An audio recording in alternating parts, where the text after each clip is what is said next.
that we managed to get it finally done right, washed it, done another couple, washed them, perfect, and now we've created them, and it's just like, right, nobody else has got that. We've actually, that's our piece now. Squeegee Podcast Season 2. This podcast is sponsored by Blind Maggot, Magna Colours, M&R, Target Transfers, and Adobe Creative Suite. The brand is kind of a part-time thing that we do. It's a passion project, but obviously that's kind of out with my kind of main roles in work. So I work in retail. I work with Sue. I'm a UX analyst. So I'm essentially looking at improving conversion rate for websites, stuff like that. So that's kind of what I do day to day. And then obviously outside of that, it's the brand. So still working at home from like the majority of days. I think I'm kind of in the office one day a week. So it's like I can kind of use that to I'll literally work from 8 till 4, close one laptop and open another. So it's kind of it's good, but it can obviously be quite a lot at the same time. So so I currently work self-employed as a joiner or carpenter, and as part of like running that business and obviously working with Jacob to work on Outplace. Again, like you're saying, we're both working full time, but we do this as a passion project, and that's basically how it started. Kind of October, like summer 2020, developing ideas and kind of putting things together to kind of create the identity that is Outplace. And then in October, we officially released and sold our first items. Yeah. So I would say that's officially when we kind of started. That's brilliant. Ever since then, it's just kind of been steamrolling down a kind of hill with the amount of effort that we've put in. I think that's kind of shown in the 2 years that we've done it. Yeah. So yeah. It kind of like, I'm looking back at your social media and I'm just seeing like clean from the outset. I'm not seeing like this kind of like build of aesthetics and stuff. It seems like you had it nailed down quite early on. Like, do either of you have like a background in design or graphics or anything like that? Or no, not really. It's kind of ties in with what I kind of do day to day in my work at Shoe. It's not. I mean, I'm a UX analyst, but I sit between designers and web developers. I don't actually deal with much. I don't do any sort of Adobe work or anything like that. I'm quite invested in designs that we do at work, but again, it's not. I don't have a background in design. I studied business management in Edinburgh before I was working, but no real experience in design. Again, I guess we knew we wanted from the get-go with the kind of aesthetic of the brand and the sort of image that we had, but lucky enough, we've got quite a few friends that have experience in that field, so they can kind of chip in and help us out with different designs and stuff like that as well. So that'll be something we'll mention about, I'm sure, while we chat into it more. So exactly, like I'm seeing like really clean, but it's kind of it's like there's a little bit of juxtaposition because you are doing things like putting texture in with a roller, which I find is like, I want to swear and say effing genius, but I probably shouldn't swear. But that was like, why have I never put a roller on a shirt before to add the texture? And then you printing over it like a really beautifully clean image. And then I feel like you're using what's around you with the photography even, but you're like going all in on everything. Yeah. So you're not, I don't feel like you're cutting any corners. Can you talk to me about like, how do you come to the decision like, no, we're not just going to do it in our bedroom, like we are going to go out on set or like to the local arena or something? Yeah, so I think like taking it back to like the idea of like the imagery to start off with, like, I mean, me and Jacob only met each other maybe 2.5 years ago. I mean, up until then, like, we were both just doing our own separate thing, and it wasn't until maybe like pre-pandemic.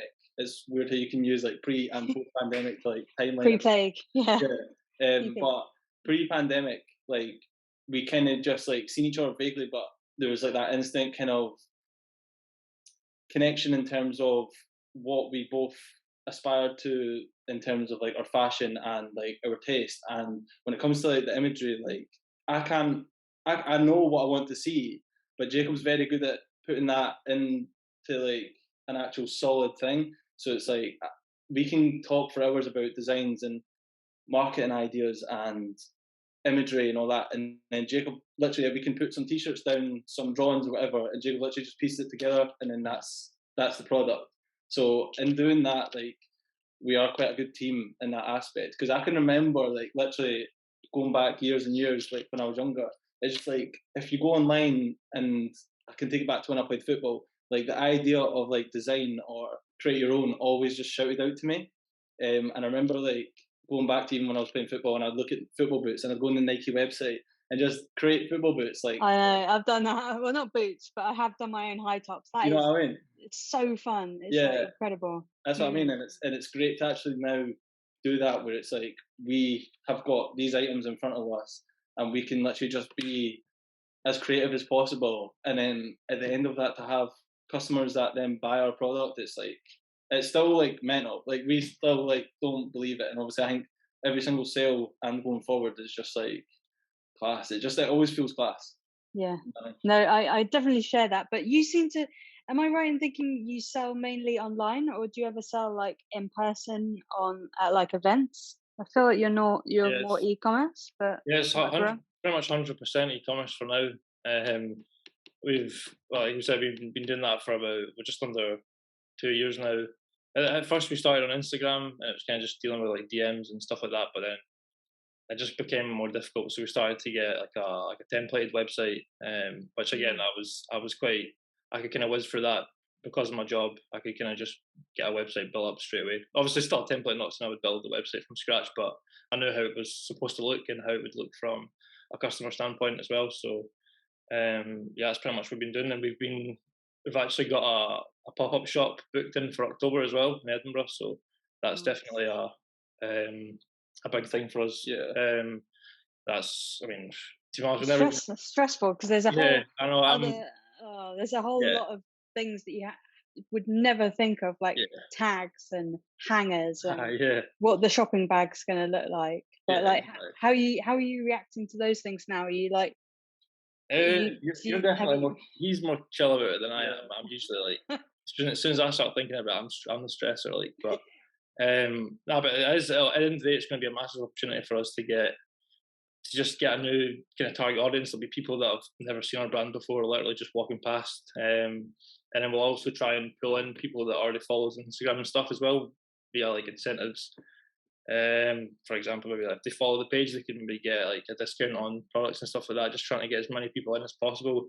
Because I think as well, with having a store as well, it actually shows people what, not only what the brand is and what we're thinking about, but just the quality as well. I think that's quite a hard thing to kind of get a grasp of online when you're shopping online. So people might think, it's just a pair of shorts, just a t-shirt, but at the end of the day, it's like we're producing items that will last seasons. It's not really something that's gonna, you're gonna have to wear it a couple of times and then have to buy a new t-shirt, that kind of thing. So I think it's filled with opportunities for us, definitely.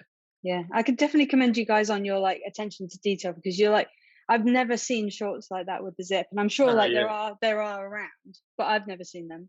Yeah, and like you know how to present details, which is very difficult. It's like, in contrast to a lot of brands, like even our brand, we don't try at all on e-commerce because we're just not in that area. We're like front of house selling in person. But like, I massively admire like all the aesthetics and all the work that goes into like setting up a shoot. Do you like do the modeling yourself? Are you able to do that, or we did from the start, but then one of the screens that we have, the print, I don't know if you've seen it, it's called the sticker print, so it's like it says like outplaced in the way.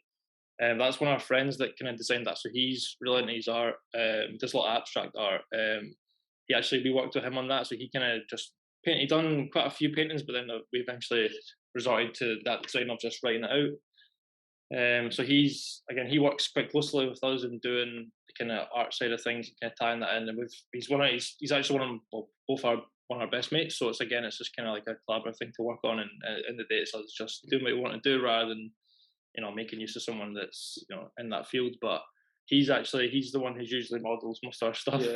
So again, it's just making use of the people that are around us, really. And he's pretty good at it as well. He's quite, because when we used to start, we would take photos and be like, no, that's not it. It's like because you're taking photos of yourself, obviously you're already pretty critical. But it just, through trial and error, we just found if both of us are behind the camera, it just works so much better. Like he knows exactly like where the angle of the photo and all that stuff, and I can like sort of assist in setting up on like how the model's wearing the t-shirt, how the model's wearing the shorts, Yeah. and the poses and that, and then basically Jacob just needs to take the shot. Whereas if I'm the model and Jacob's taking the shot, he's trying to explain, this is how you hold your t-shirt like this, like do that, do this, and you're like, right, it's so frustrating, and you just not end up just like not getting what you want out of it. So do you not wind each other up, go like, find your light, and oh, you're looking pretty now, and like, do you like, I would definitely be like a massive wind up merchant in that situation. But my partner tells me I can't put on a shirt, even if we're like mocking something up for a customer and we're like, is this placement okay? She doesn't even put it on me, she puts it on a hanger, because the hanger wears the item more neatly than I do, because I make everything look wonky. It is super critical. It's kind of like getting tattooed, isn't it? It's like, if you bring your own design, you're going to be really critical, but if you just let them do it, you're like, oh, this is your area of expertise. It can be so critical and quite time consuming as well, because like if you're say we're putting up a new drop on the website and it's just a case of, you know, editing content, creating copy for the description of the item and stuff like that, it's to a normal customer it'll just be, you know, a t-shirt on a website, but it's like we could go through like 10 different photos of wait until that photo is completely perfect. But that's, again, it goes back to stuff that it matters to us, and I wouldn't want to just, you know, kind of go halfway about it rather than just, you know, 100% rather than not really sort of thing. But I guess that's always been the idea. We always just try and, like you were saying, back to like us using the brush and stuff, we're just trying to utilize the things that are around us, because realistically outside of the brand we do have like a big interest in obviously fashion for the brand, and then art and music, and that's kind of how we kind of try and make our content, and just try and make it as transparent as possible, but also have, you know, allow people to kind of see how we do things, why we're doing that, because all the time I can't just look like we're just trying to make, you know, a t-shirt with a logo on it. But no, I'm not getting that at all. Like genuinely, if I was seeing like another person, you don't know how many calls a day I get like, oh, I'm starting a t-shirt brand, it's going to be massive, and then one drop happens and then it fizzles out, and it's like, okay, this is because you have no like business acumen and stuff. Can you talk about, like, because you said you did business at uni, like what kind of things are you looking at, like how the cash flows through the business, and like how are you using your like knowledge of business to run the brand? Pretty much everything, really. Everything from finance to marketing to how we deal with stock, like everything, it's all done by us. There's no shortcuts with it.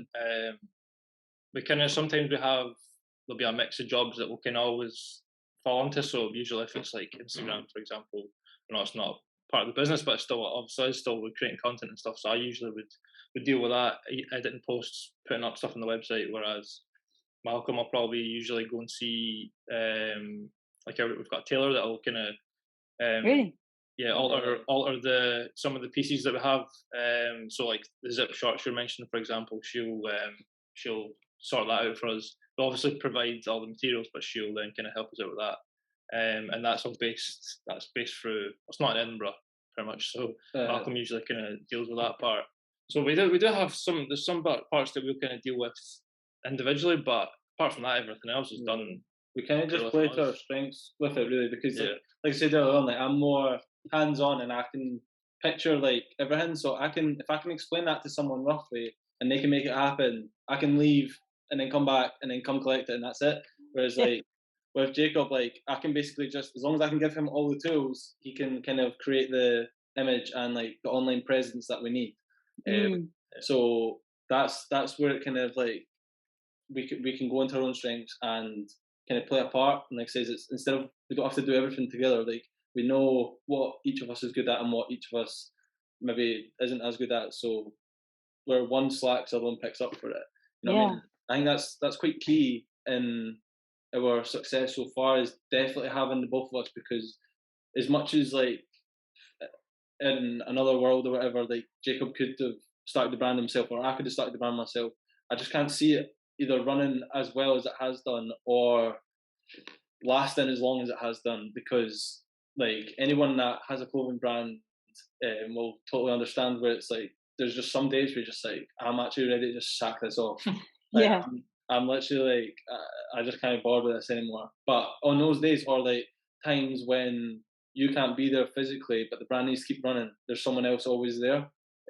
Like, what was it, for the last 3 weeks, Jacob's been in Thailand. So I've had to like, Where's your tan, Jacob? Ah, Not a tanner. it's cloudy. It's It's overcast. windy, did you say? It's the rainy season. That's my experience. Oh, So yeah, no, not much sun. I'm more tan than you, and I no, go to the. who's he? yeah. Bit pink. But Like, he's a tradie, so right. yeah, exactly. I'm stuck inside. But That's yeah, funny.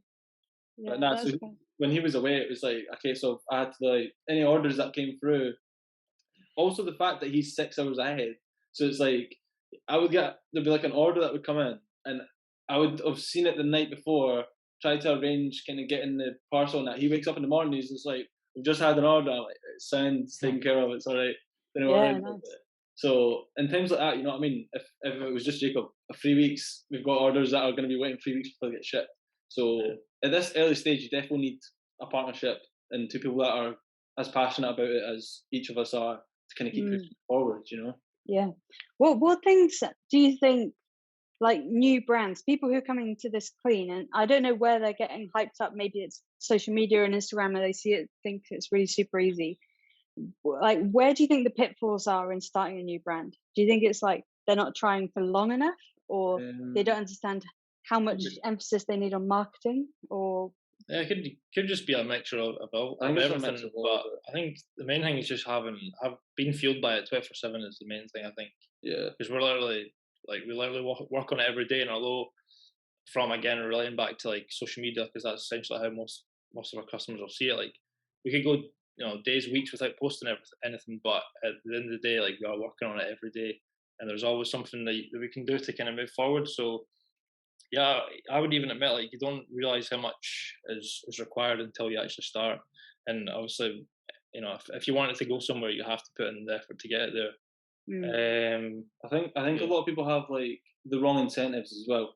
I think people like, and I think everyone goes through that phase. Like, there's definitely been phases where we've thought, well, not thought, but it's like, oh, like I wonder what kind of money you can make off it and all that. And I think people think going into creating a brand, I'll create a design, I'll get some t-shirts, post them on Instagram, my pals will buy them, I'll make a tenner a t-shirt, and then it's like sounds. Your pals have then realised that the quality of your t-shirts are no good. The print's coming off after 2 washes, and you've made £10 selling 10 t-shirts, and that's it. Like that's the dead end. That's why you delete your Insta account, and that's it. You know what I mean? I think 100% like you need to have, like I say, the passion to kind of carry you through, especially on like I say the days that it is really difficult, and you need to be willing to kind of accept that not everyone's going to love your brand.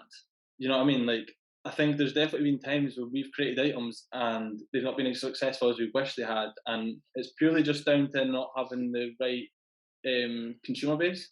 yes, 100%. That's something you need to acknowledge early on. You need to realize that it's like, even if that is your pals, like, you can't expect all your pals to be buying your stuff every single time, because they might just not like it, and people don't want to just spend money for the sake of it, especially nowadays.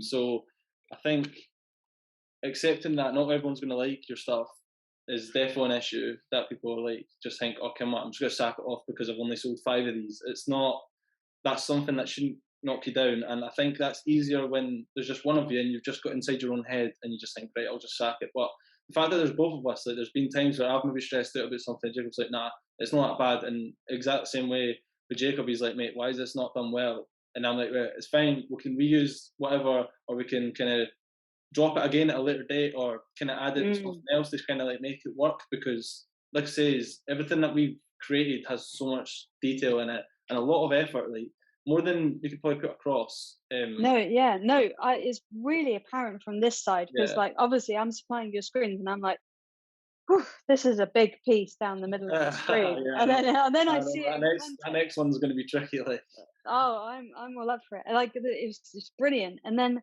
there's something else I wanted to say. Like, so we very, very lightly sell on websites, but then we sell at like tattoo conventions as our niche, and then on the market and in a little shop. And there's some designs, like you say, that you think are going to do brilliant, and they only do well in one of those contexts. there's designs that sell out in the shop, but no one touches on the market, and you can't sell online. Yeah. So like switching up, like, but then you're like, this is a brilliant design. Why isn't it selling equally everywhere? But it might be like in your pop-up shop, something sells out like crazy once someone gets to touch it and feel it. Yeah. And then otherwise online, there's something that this looks more aesthetic that they're like, they can see themselves in instantly. It's a science, it's for sure. But I think with fashion, it's very situational based as well. I think it can be as fine as dropping an item at the wrong time of the month. Like that can literally cause something to fail. Like that we've had that, and also maybe being like not hyping up something enough, not marketing something enough, or marketing something too much as well. It's trying to find that fine line of like there's a customer, right, that we've had that will buy our stuff, and then every single drop they'll be a repeat customer, and that's the perfect customer. Like that's, if we could have thousands and thousands of them, that'd be absolutely great. But there's going to be customers that like don't want to, like you've over advertised an item, and then they're like, oh, I'm a bit sick of seeing these shorts that are kicking about. Like I actually don't want to buy them anymore. Or you've maybe released them, you've talked about them 2 months prior. The customer wants them then and there. Maybe they're going on holiday. Maybe they've got a festival or whatever. And at that time, like they're getting a lot of interaction. They're getting messages about it. But by the time you've released them, they're not going to that festival anymore. They're not going on that holiday anymore. And that's an item that you thought was going to do really well just ends up not doing that well. that's really true. Yeah. I think it's very situational based in fashion. So it's an element of luck, but also just kind of getting that hang of when to release stuff and when to promote it and stuff. But I mean, we're still trying to learn that. I think everybody probably is. Do you ever like time it to like, obviously you're kind of like a mix, but people like us, we're not paid on like a weekly or monthly basis, but when you're selling to the public, you know that the last Sunday of the month is peak. So that's when they've just got paid on the last Friday of the month, right? Like I don't actually have a salary, so I don't really know like that. But so are you like timing things in with that knowledge, or are you just kind of like tracking sales and going, well, that sale worked really well, let's do the 19th again? Or how are you figuring all that out? I think with a larger scale drop, the financial time of the month will definitely come into play, because you want to give that as much opportunity to succeed as possible, because it's a lot of items, you've got a lot of stock there, you need to shift it. You know what I mean? At the end of the day, like, and especially if you think it's going to shift, then if people have the money there, the probably like the statistics of them buying it's probably a lot higher. But with bits here and there, like sometimes you just drop one thing or two, like a set of tote bags or whatever, that doesn't really matter, because it's something that is just like part of. It's always going to be there. Yeah, it's always going to be there, so it doesn't matter. But I think with larger stuff, definitely. But on about 60-70% of items, it's just a case of we've perfected it. We've got the images. I'll say to Jacob, right, drop it on Friday. He's like, "Alright, sound, let's just do it." So we just do it on a short notice like that, because we've posted for weeks before it anyway, so we can release it at any time. So it doesn't really matter for stuff like that. Yeah, it's tricky, isn't it? It's yeah. It sounds like you've got like a bit of a rhythm between you, and you're sharing responsibilities and stuff. Like going on from the pop-up shop, have you got? If you were like imagining the best case scenario, are you imagining retail shops, or are you imagining just a big online brand, because you think that's where the future is? Online, yeah. I think it's you've got a better reach straight away. But at the end of the day, like you can't tell the future. I mean, having a shop with our own clothing would be unreal. But I mean, I think. Do you think it would be like a bit of a showpiece to show like you've reached a certain level? Like I think that's perfectly fine. Yeah, definitely. I think we're trying to kind of localize the stuff that we're doing at the moment. Obviously, we're from Edinburgh, and we're trying to keep it there and make ourselves more known in Edinburgh.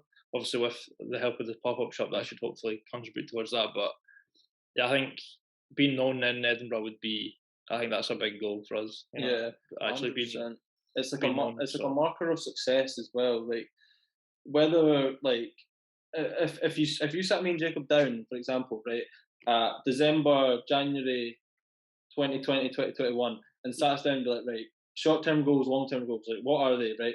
And 100% a long-term / short-term goal would have been a pop-up shop. Like that is literally the first thing I've wanted to do since starting brand, like out with creating stuff, would be I just want to meet customers, tell them about the brand, let them see the things that we've created, like, and just get an intimate feel for everyone. And that's what we've tried to create online. But doing that in a shop would just be amazing, because like you're living a dream for a day, a weekend, whatever it may be, for a pop up. And out with our full time jobs and obviously doing this, like you want to have an end goal for what you've been working towards. And like in terms of brand, like we've not taken a single penny out of what's been made. Everything that has been purchased, all the profits have literally went straight back into improving the items. And whether that be like like bespoke labels that we've had made like last year, putting hardware on shorts to create like a unique item with a good quality zip, and just like getting better screens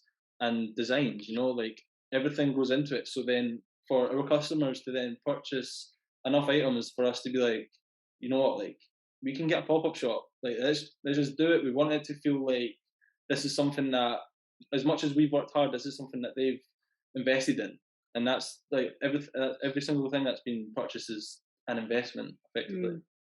Do you think you need to give yourself like little short-term incentives, like, okay, if we reach this certain threshold, like say if at the shop you reached a certain threshold of 1,000, like however many thousand or something, you're like, right here now we can take a little reward and like celebrate a little bit. Are you going to build those in? Because it sounds like, it sounds like super hard. Like you haven't taken a penny. It'd have to be that would have to be a long time. It'd have to be, or just a stupid amount of money. Yeah, like I don't know. I think we still, like you're saying, celebrate by, if we have a busy week of releasing a drop, it gets put on the website. At the weekend we'll then usually, it's not like we go out and go part of like clubbing or anything, but it's like we'll still sit together and like obviously be chat to each other about it and stuff. We're still really grateful for what the stuff that we're doing. It's not a case that we have to go out and go mental with it. But I think in that case, taking money out of it would have to be, I think it'll be a long time from now until I'm comfortable to do that, because then it's like, well, there's always something to invest in really with it to make it better. So I think just having being in the position to like not like, we don't have to buy clothes technically because we just wear our own brand. So it's like I know what that feels like. That's our payment in that aspect. True. So if that's, I'm happy to take a t-shirt or a pair of shorts every month. Like that'll do me. That's totally fine. If anything, like you say, I'll probably just invest that money into making something like mental that costs a bit of money to make, but that's maybe like a marker piece that is like, how are they creating a piece like that? Because obviously it's obvious the amount of work that needs to go into that, whether that be like a jacket that's made from scratch, out of like a nice material or whatever. It would probably come in the form of that, rather than here's a couple £100 each. You know what I mean? I just don't think that just doesn't have any. I don't know. Just doesn't satisfy me in any way. I wouldn't want to take money from it.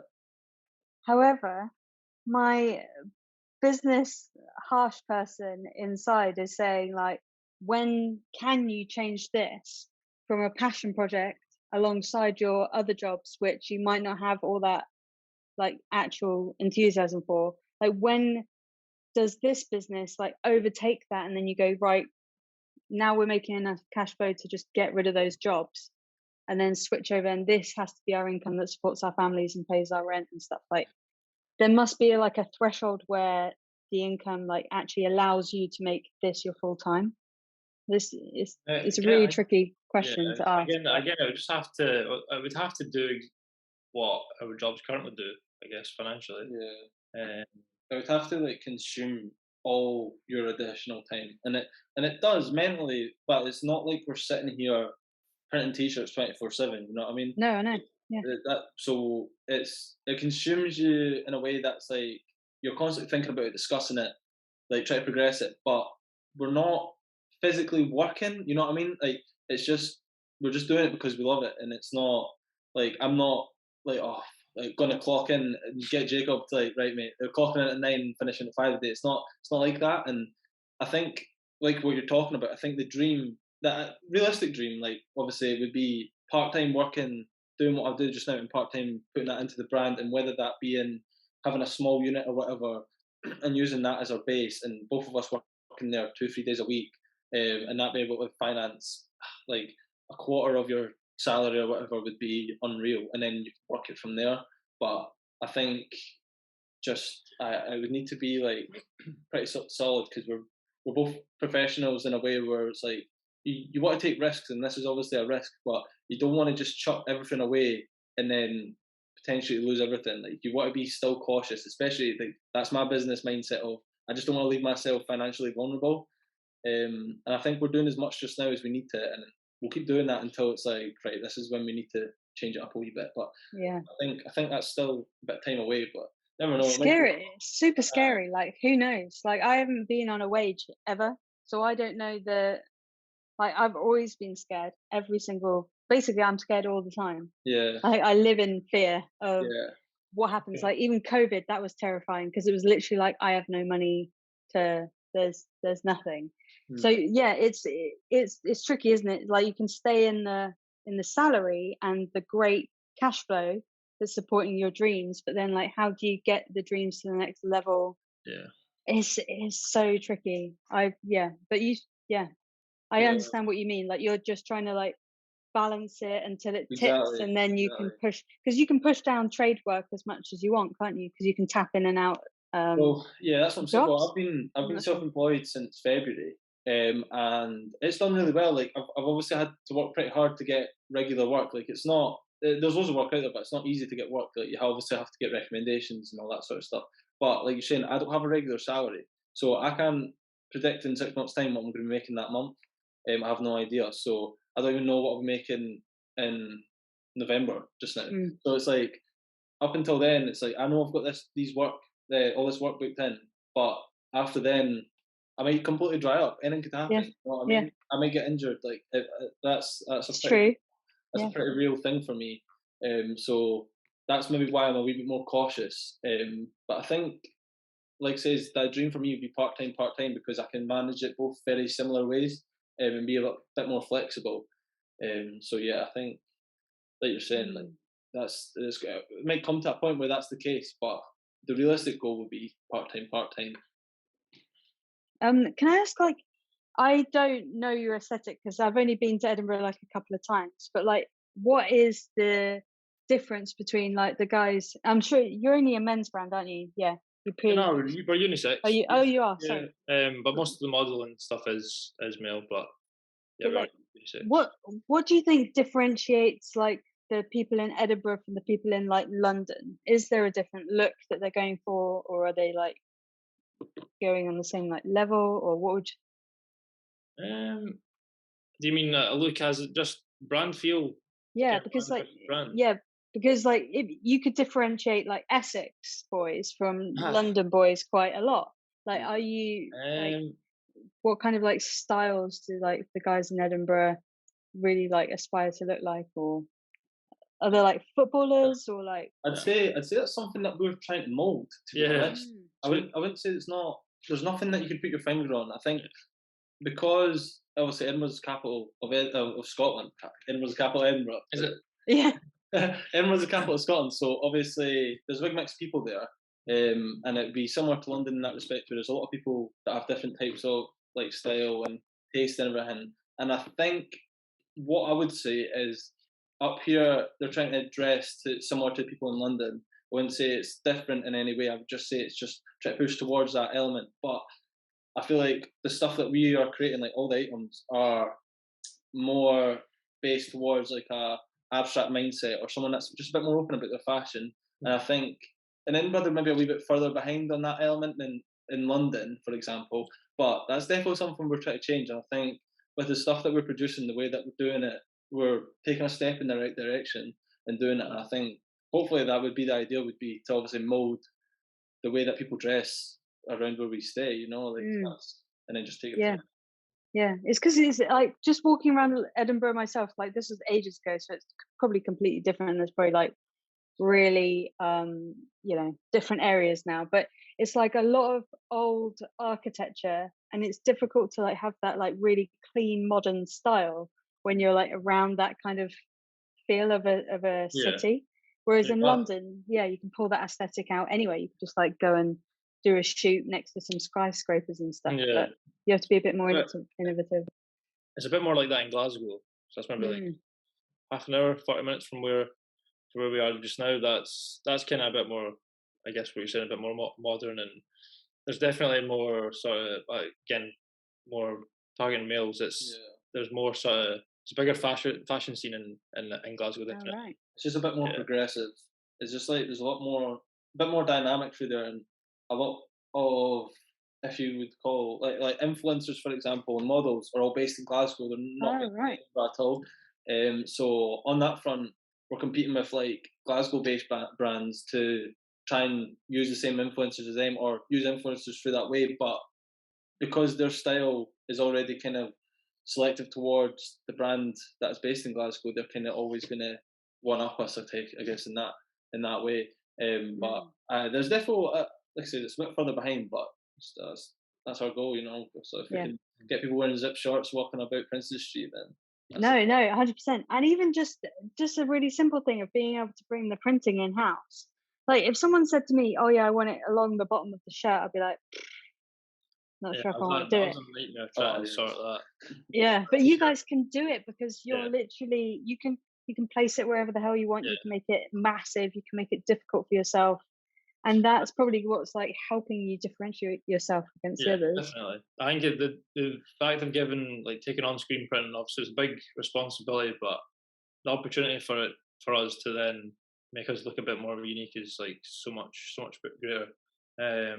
Even just like, for example, having a batch of say 20 t-shirts that have all got that same print on them, we can still kind of change up the print for each specific t-shirt. Yeah. So although someone's buying a unique t-shirt, regardless, their actual one-of-one t-shirt will still be unique to that batch as well. You know, we can kind of reposition the screen, tape off certain elements of it. That's what we've done with that one that was at the bottom. So yeah, it's almost like you can do whatever you want with it, really. So many capabilities with it, but yeah, that example of that t-shirt was quite stressful, obviously with the hem at the bottom, stuff like that. But it's probably our most sampled piece by far. Like your most sampled piece. Oh, that's such funny. I love the way you modelled that. My most sampled piece is in like the thing you've got the most times, and then like gone back and forth. Yeah, I'm gonna say that when I get loads of duds. I'm gonna be like, "This is my most sample." That's it. Honestly, it's that's beautifully framed. That is gonna be a clip. It's literally like pretty much what it is. Yeah, it was just like the positioning of it. Like you wouldn't believe like the stitching along the hem of the t-shirt. It's like, right, looked class. Put it in the wash, it would crack, it would fail. So next time, right, lift it a bit higher. Didn't like the look of that one, right? So we'll tape it off, make it have the split, sit it a wee bit better. Put a pillowcase underneath it. Try and like level out the thickness of the hem and the t-shirt. Like it was absolutely. There's been so many arguments had about that. Like just like sack it off. Like we'll do something else. But the fact that we managed to get it finally done right, washed it, done another couple, washed them perfect, and now we've created them, and it's just like, right, nobody else has got that. That's our piece now. That's what we're gonna rock with. So it was good though. Like and having the screen print gives us that flexibility and that in-house ability to sample, because like says, if we went to a printer like you and asked you to sample something like 10 times, you wouldn't be happy to do that. So we just wouldn't, because we've got other things that are easy jobs, and we have to take the easy jobs to keep the studio running. There's just encounters with that point at times as well, trying to get people to try and work with us on kind of just a bit more abstract ideas, and they're just not really having it. They've got other jobs that can tip them over, which is again understandable, but just need that. Like, you know, we can print stuff, but we can't make stuff one of them. We've got no experience in sewing and stuff like that, so we need someone to help us with that. But if no one can give us the time, and then it's almost impossible. But that's kind of something that we're pushing for as well, to kind of make stuff from scratch, rather than, because at the moment we still buy blanks and then print that stuff, which we can still alter, but there is obviously still limitations to what we do with a blank. So are you talking about importing cut and sew items? Yeah, essentially. We've been working on it again. It's just we've been limited to the time we can spend on it, but it was like a 1-of-1 jacket made of it's a silk, it's form of silk. What was it? Organza. Yeah, it was like kind of like a form of silk slash organza. But again, we're just trying to find. Well, we have someone to try and help us with that, but it's hard to kind of get the time, and we don't know if it's going to work. It's really just kind of hoping that they'll kind of help us out and hope that it turns out all right. But yeah, that's the kind of main thing we've always done as well, just experimenting with different stuff. Physical samples work so much better than just kind of drawing something up or just mocking it up. It's it's having it physically in front of you is much better, but obviously that comes at a cost as well. We're not trying to produce a million different items and just have to sit there. That's a really good point, because I've actually seen a shit ton, loads of these digital mock-ups made, and they're making a lot of money on them, and they're impossible to print. Every single printer will be like, that's not a thing. You can't have a 40-inch print on something, because like you're not thinking of any of the technical details. Like, okay, so you're having this in just extra large then, because then the arms is that length, or like you said with the seam, or 3 colors on something, or like dye migration. There's so many technical things that now you guys understand because you brought an element of it in house, that now you're like, now you can have a much better conversation with the actual manufacturers. I think that's something you can't buy that. You have to have done all of that sampling, which I love that phrase now, sampling that you've done. It's invaluable. Well, that's the thing. I mean, in terms of like the items and that, it's all progressive. So like the stuff that we originally released in October was imported from like Asia, because it was like financially more like easier for us to afford and work with. Like still decent quality, but obviously not as good as what we've got now. But it was just like a bit cheaper, a bit easier, and that's fine. That got our foot in the door. But as soon as we got enough money and enough kind of research on where we wanted to get our next set of blanks, or who we wanted to work with next to kind of get our clothes brought in, maybe about 6-7 months later, we started getting everything in from Portugal. So everything's imported from Portugal, like all of our blanks, and with that being in Europe, obviously that's lowered our carbon footprint quite a bit, and in doing so and being more aware about that, we've obviously not used plastic anymore through our like sort of delivery process. So our packaging is completely either recycled or recyclable, which is brilliant, because like again lowers our carbon footprint and means that we're still providing a good quality product and it's safe and secure, but it's maybe been invested a bit more money obviously from the money that we've made, but it's another step towards building the brand that we want. And like I says, it's also very good quality. I mean, like stuff in Asia, it's like it's cheap, it's cheerful, like it does the job. But when you're getting for a reason, it's for a reason. And obviously, when you're getting stuff made, like we can go to the manufacturer that we get the items from and go on the website, and they literally have like videos and videos and videos of them creating everything in store, so you can see how like all the cotton's woven and how it's all dyed, and it's just so much better. And again, it's just another step towards like creating the brand that we want to like create, you know. So yeah.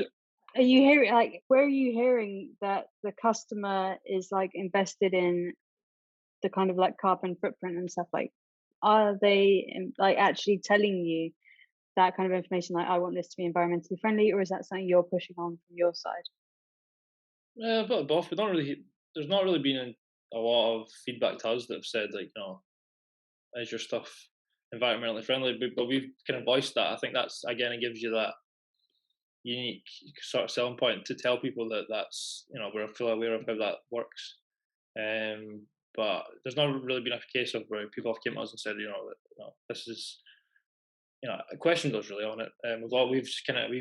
We've put that out there first, which I think is probably the best thing, rather than kind of dodging it, because I know a lot of people will just kind of ignore it as if it's not a thing, but as greenwash it later. It's just like it's more mindful as well.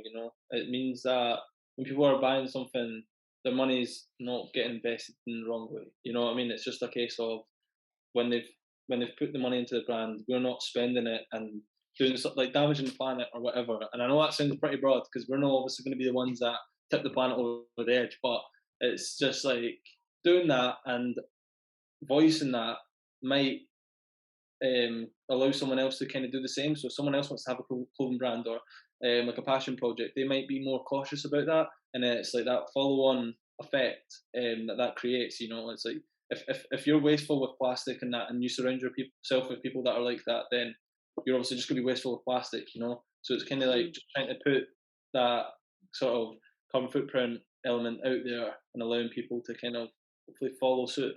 Yeah. There's this like article that I haven't fully read recently, but it was talking about how like in recent times we've got this kind of like drop culture. So there's like fast fashion over here, which is like gone out of fashion now because everyone realizes it's a massive shit show. It's literally burning the planet down and it's a nightmare and just awful. Like selling dresses for 10p on Black Friday and that. And then like putting your recycling out and thinking you're a really good citizen is it could be a whole argument, but don't. Just a contradiction all over, isn't it? Yeah, and then it's about like this drop culture that we've got going on. It's like, is that better? And I think it is, because if you can do like pre-sales and know that those shirts are going out, and then you're getting new things in, and the fact that you're making things that are going to last longer, I think it's much better than fast fashion. But there is still a debate. Are we just like replacing drop kind of culture for fast fashion? But I think it's a progression, and it's not on the same like level. But yeah, it's tricky, isn't it? Yeah, it's somewhere. I don't know if I mentioned, but we used to work on a pre-order basis. So for the first year, it was all pre-orders, which was again great from a sustainability standpoint and finance as well. But eventually, it was just the customer service element of it wasn't great. Like people were waiting like maybe like up to 2 weeks sometimes for items, and it's just again it's great from outside of the business, but you know from us to the customer, it's not that great, and it just wasn't the best. But obviously we then changed it up once we could justify buying stock and stuff like that. But yeah, it's an interesting topic for sure. I think it's just something with pros and cons. It's just like, for example, like if you're talking about drop culture, like if we say right, we've got a big drop coming up, get your pre-orders in, but you just don't get as many as you think you need. Or like what places with especially like if you're like when we were buying stuff from Asia, like you needed to have a minimum order. So regardless, like whether people buy it or not, if you're going to release, say you sell one t-shirt, right, but you need to order a minimum of 10, like you've already said to that customer you're going to give it to them on that day, like you need to order 10 t-shirts regardless. You know? So it's like you just ends up not working out. And like we says, we could have a drop day, like release it, it's not done as well, but we've got t-shirts sitting there, or we've maybe delayed it, then it's like 3 weeks later after that drop date and we've sold all those t-shirts, and our customers ordered something because we've left it on the website, like because we'll drop it and then keep it up, so then they're just gonna like put it in the backyard and burn it just because it didn't sell. Like, that's it. So, that's it. That's what I'm saying. So it's like even whether it does well or not, we'll just keep it there. So then that one customer's ordered like another t-shirt, and then you need to order another 10 in just to give them that t-shirt. You know what I mean? It just doesn't make any sense. Or it didn't to us. It does if you're guaranteed like a minimum, whatever your minimum order is. If you're guaranteed that, if you know that's what you're getting, then it makes sense to do it. And I think maybe bigger brands should do that and keep it limited. And that also creates like an element of demand as well. But I think for a small brand, like it works to start off with, but if we want to keep customers happy by giving them the next day delivery, which is what we offer, then we need to be on the ball with stock and printing and all that. And that's like where we're at now. But again, it's like stock that's manageable. Like it's not going to be sitting there for years, you know. It sits there for like a couple months, maybe maximum. Yeah. Do you think that you're going to like get rid of some old line items at the pop-up though, because it is a really good opportunity for that? But I want to ask you another question as well at the same time. Like, who would you like say if you saw someone in Edinburgh wearing your shirt and you would be like, oh my god, that's celebrity? Is there like a celebrity or like someone that you want to align the brand with that you would think that person is the person that I'm molding all of these designs to wear? Never thought about that, to be honest. I think if we're talking about sales, then Justin Bieber. Yeah, Uh, yeah. Okay. Like 100%. He's got If I good want, style. Like yeah, he's yeah. hilarious. If I'm wanting to make money and he's going to post it, then yeah, Justin Bieber all the way. But in terms of like guys that I look up to, like I don't know if there's very well-known people. I think a lot of the best dressed people are people that are just Instagram famous or whatever. I don't know who's like fashion, probably Harry Styles or something. Someone that knows Yeah. what they're talking about. You should say us two and be like, you want to aspire to look like this. That's why you want the shirt. No, like probably just someone that's knows their fashion. Never really thought about that. Yeah, probably. Justin Bieber and Harry Styles. That's our answers. Good, go for it. Yeah, because they both changed in the eyes of the public, though, haven't they? Like massively. Because everyone was just like, oh, they're ridiculous, and now it's like, oh, actually, they've got their shit together. They've been watching what culture's doing, and now they're leading it. Like, like definitely. Harry could have gone with all the other One Direction people and just be like, but he's like gone out on his own, and he's now like a nah, he is fashion. fashion. Like you say, his style. He's a bit of a fashion mogul now as well. Obviously, like doing the fashion for Gucci. Like he's literally like their main guy now. And then like I say, Justin Bieber has a lot of followers on Instagram, and I would love them all. So yeah, it'd be him as well. Can I ask you one last question, guys? Like before, let's like end the episode on like how are you like marketing now? Like what channels are you focusing on? Like is it TikTok, YouTube Shorts, or like what do you think has the most traction for selling retail? Like also even going live. Have you ever tried that?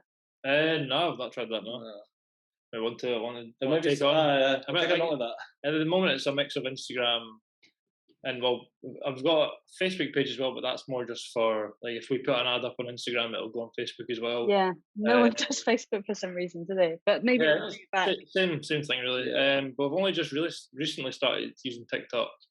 I'm personally not a big fan of TikTok, and I've kind of just been kind of refusing to download it. But we've got it now, and we've been using it to try and make some more content and stuff. But mainly Instagram, mainly Instagram.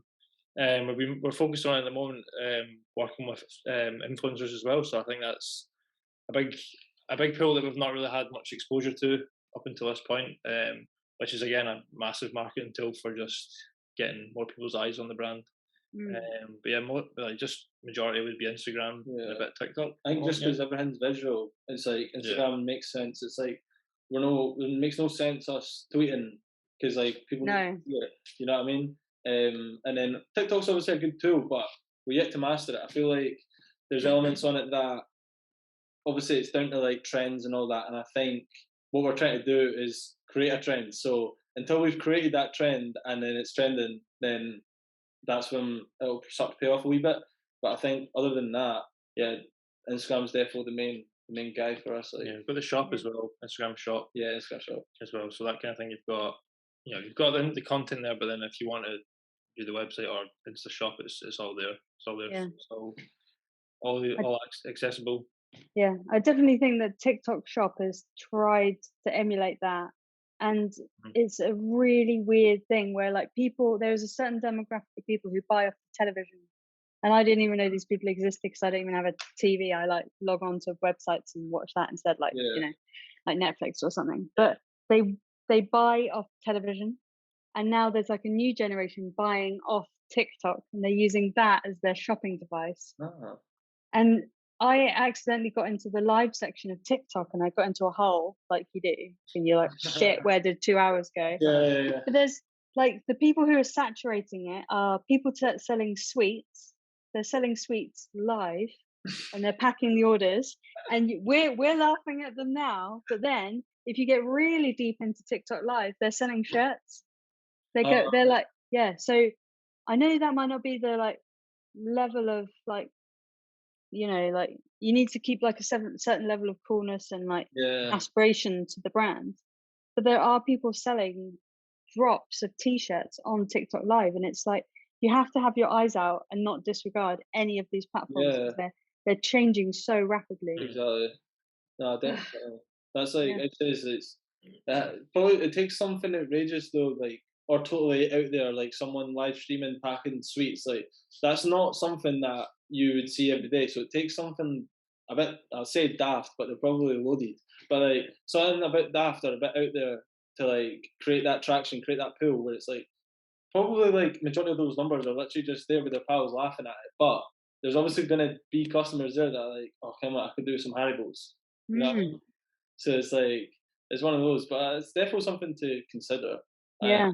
I think going live is definitely something we would be into doing, like especially for like announcements, drops, and that. But it's just kind of like how do we put across the right message vocally? Like we'd obviously plan it out, and also getting the pull in on the Instagram stream to be like, right, this is what we're doing, this is when it's dropping, get a bit of interaction. You know, I think we Yeah. need to maybe create a bigger audience before we do that because other than that, most people know what we're up to.